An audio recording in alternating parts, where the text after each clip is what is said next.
Annie Visco, bonjour. Bonjour. Annie, d'abord, c'est un plaisir de t'avoir parmi nous. C'est un plaisir d'avoir pu exposer tes œuvres. Et je t'ai découvert donc par un biais qui est un biais complètement anodin dans la mesure où je ne te savais pas artiste peintre, mais RH, en tous les cas sur ton site LinkedIn, que ton approche à la peinture, ce n'est pas une approche qui est vieille pour toi, même si tu as le dessin, enfin la peinture dans la peau depuis très jeune. Tes cours de dessin ont commencé relativement tard.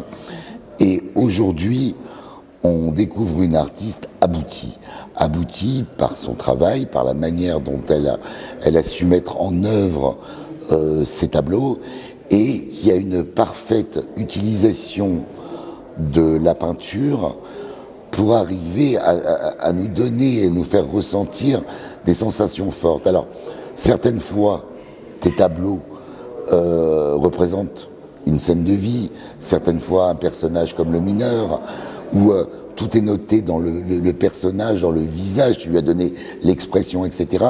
Et puis dans d'autres cas, tu nous as fait sortir des corps magnifiques de l'eau, des hommes, etc.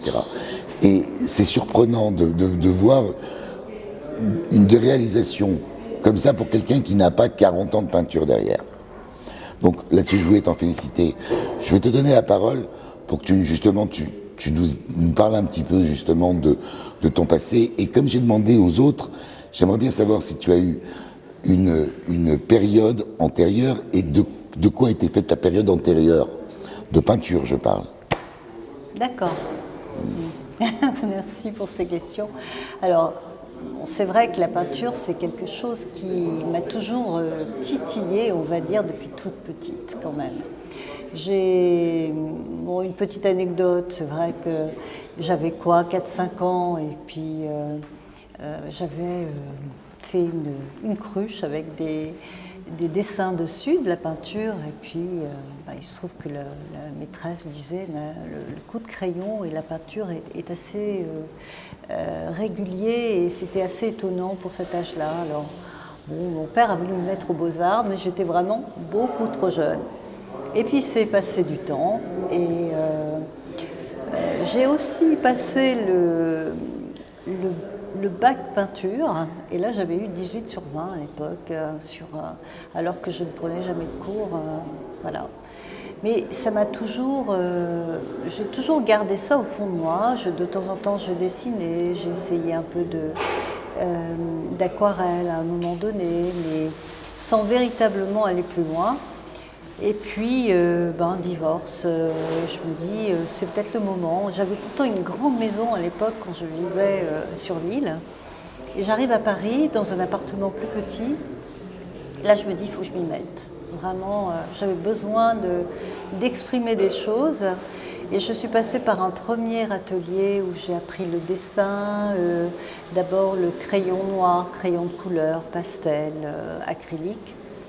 Puis bon, j'ai trouvé que cet atelier était ma première partie, et finalement j'avais fait le tour un peu de l'atelier, et je passe devant un autre atelier, et là je vois un homme qui me plaît beaucoup dans son visage, dans sa façon d'être, et je suis très sensible au visage parce que j'ai fait de la morphopsychologie aussi, et que ça m'intéresse de voir les expressions que je vois sur les visages. Et là, je rentre dans l'atelier, je lui dis, j'ai envie de travailler avec vous, est-ce que c'est possible? Et il me dit, écoutez, oui, j'ai une place le jeudi soir, et bon, je démarre, hein. Mais dans un groupe qui ne me convenait pas, les gens étaient un peu chacun derrière son tableau, sans échanger. Et il me dit, c'est pas là qu'il faut que tu sois, je vais te mettre le mercredi avec d'autres gens. Et là, j'ai senti l'inspiration avec ces autres personnes qui m'ont amené. Il s'est passé quelque chose, il y avait vraiment une connexion entre nous. On est d'ailleurs toujours ensemble, ça se passe en 2012. Et 2012, je démarre avec cet atelier, et je trouve vraiment beaucoup de plaisir à travailler avec d'autres. Je peux t'interrompre 2 secondes sur une question. Le travail en atelier, bien souvent, Oui. le problème c'est que, enfin, c'est ce que j'ai remarqué. Le problème en atelier, c'est que bien souvent, les artistes, on leur fait faire de la copie, ou on les fait travailler sur photo, et on bloque quelque part la créativité. Est-ce que c'est un sentiment que tu as connu au cours de tes ateliers?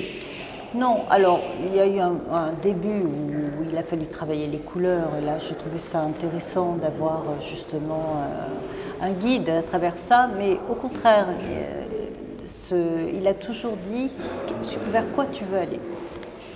Donc je n'ai jamais été orientée vers quelque chose en particulier, sauf quand il a fallu que je fasse mon autoportrait. Là c'était un moment douloureux, on va dire, dans le sens où faire son autoportrait, c'est pas simple. Mais c'était un passage obligé pour lui. Il sentait que je devais à ce moment-là passer par là. Mais ça a été le seul moment où il m'a demandé de faire quelque chose de précis. Et sinon, c'était cette histoire-là sur les hommes. Ça a été.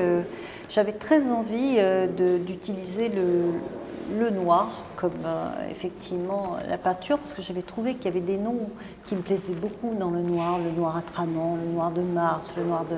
C'est assez poétique. Et je me suis dit, mais finalement, il y a plein de nuances, et c'est ça qui m'intéresse, j'ai envie de creuser tout ça. Et je suis partie de moi-même vers ce sujet-là. Oui, mais et il m'a dit, c'est très bien. Oui, mais la particularité de tes sujets et de la manière dont tu approches le noir, c'est ta luminosité. Et il faut savoir que la luminosité fait partie des choses qui rendent un artiste, qui le font passer de amateur à professionnel. Parce que la véritable difficulté, c'est de savoir apporter de la lumière sur une toile foncée. Et c'est la raison pour laquelle je t'ai dit, je trouve que ton parcours est complètement arrivé. En tous les cas, déjà, tu as passé une porte et tu es complètement en phase par rapport à ton travail. Et c'est important. Je dis, c'est important de comprendre que tu as capté cette notion de lumière et que tu as su la retravailler et la faire évoluer sur tes toiles. Alors tu as raison, parce que c'est vraiment ça qui m'intéresse à travers le noir, c'est la lumière. C'est vraiment les influences de Caravage qui sont... c'est tellement fabuleux de voir ce qu'il a pu faire. Alors je parle de Soulages aussi parce que dans son noir il y a toujours cette lumière que l'on peut voir quand on regarde les différences de noir. Bien, même si ça reste noir, il y a quand même aussi de la lumière à travers. Et puis j'ai aussi beaucoup aimé un autre peintre, mais là c'est sur un registre différent, c'est Sorolla avec le travail de la lumière. Et les peintres du XVIIe étaient très forts dans la lumière. Oui, ils étaient tous très forts. Ils faisaient rentrer la lumière dans tout ce qu'ils faisaient. Et c'est pour ça qu'on a autant de vibrations quand on regarde leur tableau, parce qu'il n'y a pas besoin qu'ils soient éclairés, parce que la lumière vient du tableau et pas de l'extérieur. Bien sûr. Et c'est vrai que c'est compliqué, mais c'est vraiment là, c'est ce que je recherche à chaque fois. C'est comment je vais transmettre cette lumière à travers le noir, à travers alors le noir d'abord, et puis de temps en temps je vais au-delà, parce que il y a des moments où j'ai besoin de couper, mais j'ai besoin d'y revenir, parce que je sens que j'ai encore des choses à explorer, à exploiter dans cette partie-là. En tous les cas, merci pour tout ça. Merci d'être là. Merci à toi. Merci d'être là. Et j'espère vraiment avoir l'occasion de retravailler, de pouvoir, en tous les cas, promouvoir ton art, parce que, je te dis, tu as un sujet qui est intéressant, tu as une manière de le faire qui est intéressante, et je te souhaite toute la réussite du monde. Je te remercie beaucoup. C'est un vrai plaisir. Merci Annie.